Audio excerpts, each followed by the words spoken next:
Welcome to this explainer. Let's just jump right in and take a second to wrap our heads around the sheer, almost unimaginable scale of global shipping. Right now, as we speak, millions of tons of cargo are carving their way through the open oceans, and a lot of times they're doing this in the dead of night, completely enveloped in thick fog or pounding rain. So, how do these absolute behemoths avoid disaster in the dark? Well, they rely on a vital tool that most of us just assume is completely infallible, the radar. But as we're going to see today, this technological superpower is surprisingly vulnerable. Imagine you're standing on the bridge of a colossal cargo ship, trying to navigate under heavy clouds with essentially zero visibility.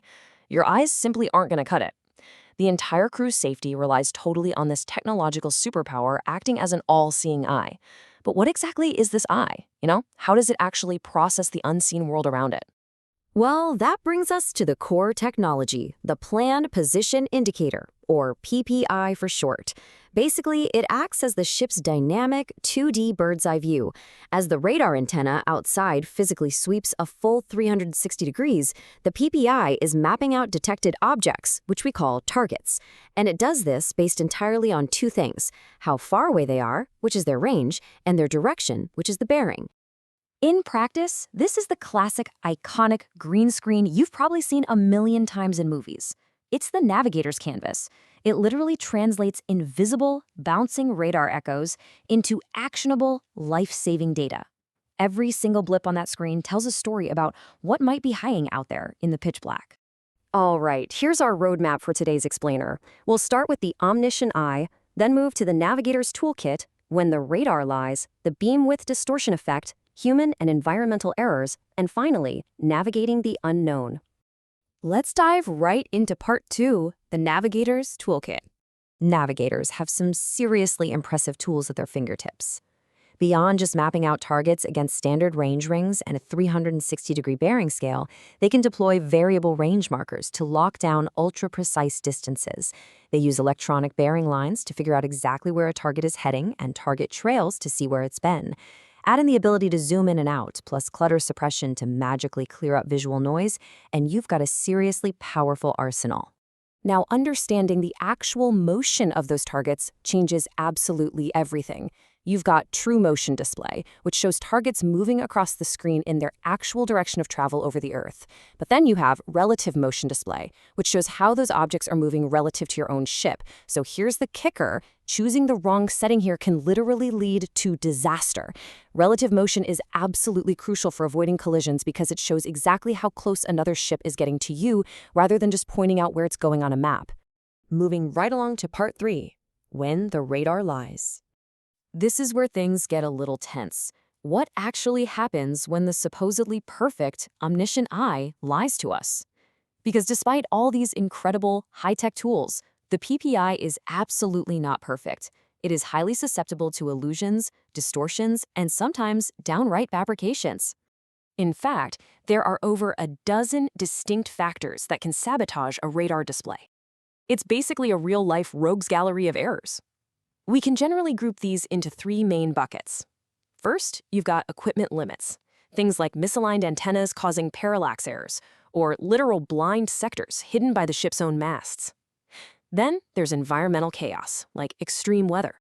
And finally, you have human error, which can range from dialing in the wrong settings to simple, everyday operator fatigue, which perfectly tees up part 4, the beam width distortion effect.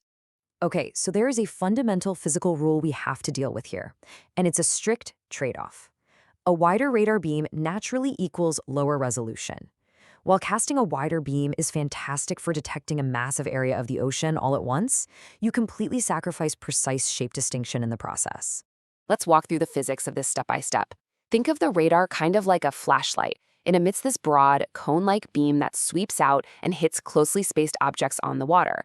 Now, because that beam is so wide, it actually mixes multiple reflections from those nearby objects together. By the time that data bounces back to the ship, the targets appear smeared, stretched, or totally distorted on the screen. It makes it nearly impossible for the navigator to figure out their true size or shape. Next up, part 5, human and environmental errors. Shifting away from the machine itself, the ocean environment is literally full of ghosts. Rough waves bounce signals back to create what's called sea clutter, and heavy precipitation creates rain clutter, essentially painting the screen with useless, blinding noise. But it gets even spookier. Reflections from the ship's own superstructure or a big object nearby can create false echoes. You can even get multiple reflections bouncing back and forth between targets, generating duplicated ghost ships on the display that don't even exist. Throw in frequency interference from other ships' radars, and the environment is actively working to trick the system.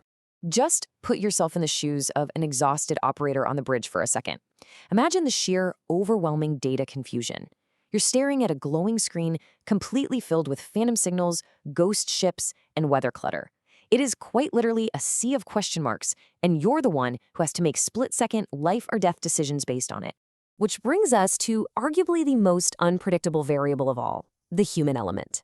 Because even if the weather is perfectly clear, a tired operator can make critical mistakes. If they tweak the gain or clutter settings improperly, they might accidentally amplify the background noise, or worse, completely erase legitimate echoes. If the radar isn't perfectly tuned, they could completely miss faint, fast-moving targets. On top of that, these tracking systems often have a slight processing delay.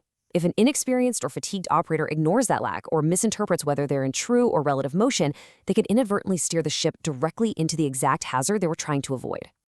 Let's bring this all together in our final section, navigating the unknown. This quote really drives home our core thesis for today's explainer. Faulty interpretation of the radar display can arise from several factors, which may include both technical limitations and human errors. Basically, the ultimate technology, with all its range rings, bearing lines, and target trails, is fundamentally bound by its physical limits. The radar screen isn't a magical window, it's an interpretation. And that interpretation is ultimately only as good as the human operator who's trained to understand its flaws, filter out the ghosts, and make the right call. So I'm going to leave you with this final thought to chew on. If our absolute most advanced, all-seeing tools can be so easily fooled by a wide beam of energy, a bad rainstorm, or a slightly miscalibrated dial, who is really steering the ship? It's a pretty stark reminder of that fragile, high-stakes balance between human vigilance and machine power out there on the open ocean. Thank you so much for joining me on this explainer, and remember, always keep questioning the data in front of you.